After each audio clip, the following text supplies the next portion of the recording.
welcome Olivia Williams, who you might have just heard say, "I've got quite a big head." That's because my headphones weren't fitting, but thank you to Mr. Kermode who's fixed them for me. Yep. That's technical. one of the things that you have to do, isn't it? Really? It's in the contract. I'm Charlie the technician. How are you, Olivia? Are you good? I'm very well with my big head, thank you. You very much, Olivia, for coming in, and well done to The Ghost. I mean, I know this is kind of like old work for you. You must have filmed it years and years and years ago, but recently garnering 6 awards at the European Film Awards. Yeah, it's been a slow burn. It was sort of hastened out because our director was suffering a few interesting legal problems. What do you mean, being arrested? Yeah, and being under house arrest. So this is Roman Polanski, of course. Yeah, and it came out sort of during the last load of award seasons. So the reason there's sort of more press about it now is because it's winning in this year, even though it feels like it's a year and a half old. It's in fact exactly a year old. And we filmed it, in May and June of the year before. But is it eligible for this year's BAFTAs? Was it eligible? So it's fine. So is that a little bit of momentum there? I think that might be a technical term. Yes, there's a little momentum. Yeah. And you play Ruth Lang, who isn't Cherie at all, but for anyone who hasn't read the book, which is a Robert Harris thriller, of course, or seen the film, or got the DVD, just give us a brief synopsis of the story and where you fit into it. The former British Prime Minister is in a house in America, and he is trying to write his autobiography, which is being ghosted by a bloke who dies in suspicious circumstances. And so another ghostwriter is appointed in the form of Ewan McGregor, who's playing rather brilliantly, I think, sort of every bloke. He's a sort of Nick Hornby character who turns up in the middle of a political hotbed of vipers, and halfway through his experience, the former British Prime Minister is... played by Pierce Brosnan. Played by Pierce Brosnan, beautifully, is being sought to be arrested for crimes against humanity, for deporting British citizens for torture. How would you do? And how would you describe Ruth Lang? She's fairly embittered, isn't she? Really. Well, yeah. As wife of Pierce Brosnan. One of the pleasures of playing her is as an actor and as a person, I spend quite a lot of my time trying to make people like me, and there was absolutely nothing in Ruth Lang. She's not trying to make anyone like her. She has no time for fools, and it's her lack of charisma and her lack of desire to please that's actually meant that she has handed over the opportunity of being Prime Minister to her husband. There's definitely the sense that at some point she said, OK, it's not going to work out for me, but I'm going to make sure my husband is number one. Yes. All of which is scarily familiar, of course. Yes, if readers, viewers might spot a parallel, but it would be purely in their imagination. Yes. Do you pronounce it Romana Clay or Romana Clef? Clay, I believe, is the French for... Yeah, the French can say it however they want. Oh, I see. What, okay. no, I don't say French Paris. phrase. You're absolutely right. When you play the piano, is it the bass clef? Yeah. Yeah, it's a Romana Clef. Thank you. You're welcome. Just to be clear about that. Sorry, I didn't know that I was a big partisan. No, it's fine. You've got in the middle of a marital I want to know I love you both equally. Thank you. But if you start the reputation of a pedant, then you obviously are going to get picked up on various points. Right, well, I look forward to hearing you sing in the bass clay, or the tenor clay, or the treble clay, whatever. Is there... Can you explain why? I mean, there's obviously a good literary reason, but if I've remembered this right, Ewan McGregor's character doesn't have a name. Well, it's an interesting, supposedly, technique of calling it the ghost, and there are many interpretations of the word ghost. Ghost stands for ghost writer. It's also the presence throughout the film of the former ghost writer who has died under suspicious circumstances. But yeah, it's a little... And also the missing manuscript. So which there is another manuscript to which they're working, which hangs in the background. It works on many levels, Simon. Except if you're in America, where they call it the ghost writer, because they had a bit of trouble. I think they were thinking someone might expect Casper in a white sheet to show up. Yeah, or indeed Whoopi Goldberg making a pot with Patrick Swayze. So all that could still work, and he'd be called Brian. It could. It's possibly literary pretentiousness on the part of Robert Harris, but I didn't even think it or say it. And it clearly isn't filmed in America, even though that's where it's set, because... Some of it was. Was it? Yeah. The bits Mr. Polanski directed? No, it was the second unit. Second unit did direct. that. So the rest of it is Germany? Yeah, northern Germany. Was it all added on, the rain? Because I think it just rains torrentially throughout the whole film. It does rain torrentially. It did rain torrentially. We were in a studio. The interior of the house is a studio, but we were in the rain. They added some rain. The Zult fire service provided some of the rain on the scene with the old guy, the 96-year-old actor. Eli Wallach was artificial rain, but I'm so glad I had that name. I was digging around, and there it was. But in fact, we were dogged by good weather. The sun kept on coming out, and Roman, who will not shoot if conditions are not perfect, insisted that he actually wanted glowering clouds, but not actual rain with high winds. And so we spent a lot of time standing around on sunny beaches going, where's the rain? Where's the cloud? Is it... I mentioned the obvious tie to the Blairs on the story, but does that mean you have to work harder at establishing an independent identity for Ruth Lang? Because Ruth Lang is not... I mean, clearly there's the Blair thing in the background, but she is her own character and she has her own story. Does that make it more difficult to find what she's about and play her?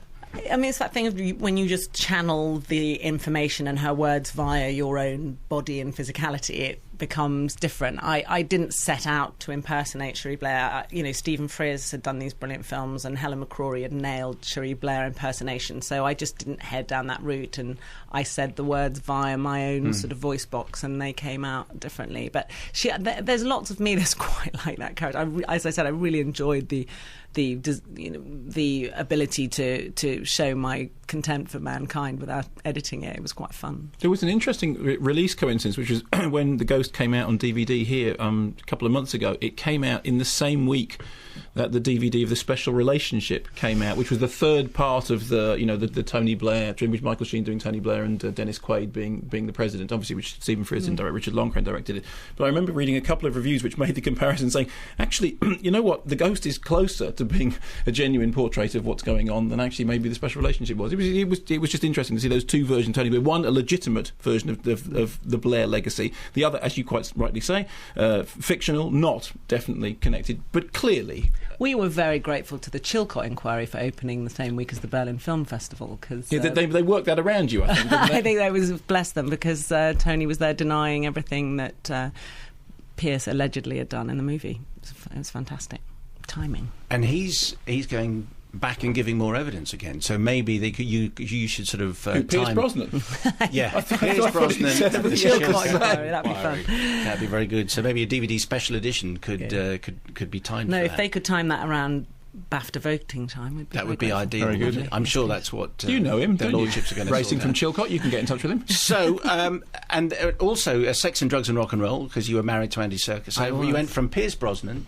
I don't know what order you filmed them in, but you went from that, and you were then married to Ian Dury. Yes, yes, and Andy embodied the sort of opposite of the whole experience.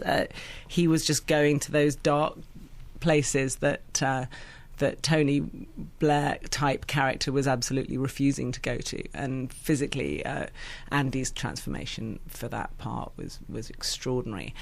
He's a sort of method actor in that he totally transforms, but he doesn't kind of lay that on the other actors. He was kind of, and he wore leg calipers. I mean, he just to get into that. The way so that he could walk properly. Yeah, in fact, quite astonishing. He did get the Ian Dury walk completely. He had to lessen it because it was such an extreme sway from side to side. It kind of kept on going out of frame. So he could do this extraordinary walk that Ian Dury's polio had given him as a child.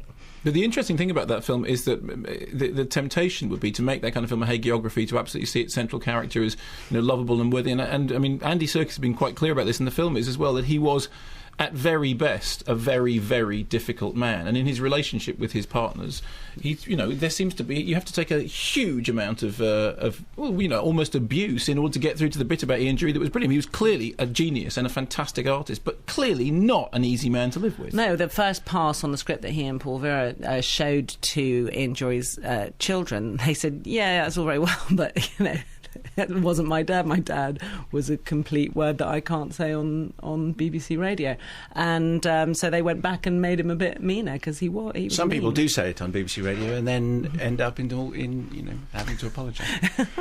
Dan on this email. Daniel says, just wanted to say how great it is to hear Olivia on your show today. I've loved her since Rushmore, and I'm so happy to be seeing more of her recently. Her work on the much mistreated and misunderstood Dollhouse was some of the best TV I've seen in recent years. I only wish the show got a fair crack of the whip. Hope to see more of her after The Ghost. She's a massive talent, deserving of a much higher profile. Dollhouse was the science fiction Joss Whedon series that you did. Yes. And sorry, do you have his email address? Yes, I do, indeed. He sounds lovely. That was a great show. I was very lucky that I was phoned up by Joss Whedon and offered it, probably on the basis of Rushmore, because he's got the same taste as your emailer. And it was Joss Whedon attempting to do something extraordinary on the Fox channel again, and not being allowed to really have his head. But towards the end, Fox gave up trying to make it a sexy show, and Joss got to make it as weird and wonderful as his own brain. So yeah, we were just getting, an extraordinary show together when we were cancelled. So how many series did you do? 2. Just the 2? Yeah. But that's a kind of typical Joss Whedon thing, isn't it? You do something, the studio don't like it very much, you carry on, the fans absolutely love it, it gets cancelled, then 4 years later you make a movie of it because the fans absolutely... Because he is somebody who, more than anything, seems to be really, really in touch with his fans and really in touch with what the fans want. I mean, I've never seen somebody actually manage to make a cancelled television show into a film before. Yeah, and he is, because he is a sort of fan, but he is one of his own, and he takes a tremendous interest because he's still in a state of disbelief that he's not a nerd sort of sitting alone in front of a computer with no friends. And that is his entire excitement about what he does. But dinner with him is sort of exhausting because his brain goes down these bizarre sort of lateral routes of where the plot's going to go. I really actually asked him to stop trying to explain what was going to happen to my character because I didn't understand the answer. Have you spoken to him since the announcement that somebody else is doing a new Buffy? No, I haven't. He wasn't best pleased, apparently. Well, yeah, more words I can't say on the BBC, I'm sure. You've said in the past words that which you can repeat, if indeed they're true, that you have found in the past, I don't know whether it's still the case, that American television is a very exciting place to work because a lot of the good writers have gone to make programmes on television. Do you find they're still the most exciting roles that you get offered? I wouldn't say the most exciting. It's just I'm really glad that snobbery's broken down between TV and film, and that because I did a series of Dollhouse, it doesn't mean that I am now considered beneath the notice for a movie. And the fact that Joss is now moving happily between film and television, and all the actors you've mentioned before I came on the show, from Hugh Bonneville, Jason Isaacs, everybody's doing a bit of both, and that is what it should be. All the writing talent should be being used. And what is it that's changed? Why is there not that snobbery anymore? I don't know. A couple of fantastic TV stations that like HBO and you'll know better than me, Showtime, that were prepared to make something extraordinary and give clever people their head and not constantly edit them to make something mainstream and sexy and popular. But the people who've moved between the two as well, the people who are prepared to make a TV show, who are A-list movie stars. Well, also, it's not just, it's directors. I was talking to Martin Scorsese, who was saying that he thinks that what's happened with HBO now is that the way he described it was, he said it's the dream that we had in the 60s of the kind of freedom, the artistic freedom, and also the ability to do a long-form drama in which you explore characters, and you have the hours to do it. I mean, the fact that Scorsese made, Boardwalk Empire, the fact that there doesn't any longer seem to be any sense of stepping down to television. In fact, in many ways, I think some people consider it to be stepping up. You do have to, and from my point of view, any play I've done, any film I've done, you read the whole script when you start. You go in, you know where your character's going to go, and you create an arc. Anything I did at any point in Dollhouse had to be interpretable in any one of a million ways, because the next week I might turn out to be an alien, and you watch the week before and go, oh yeah, I can see she's got that alien look in her eye. Well, I didn't, because I didn't know.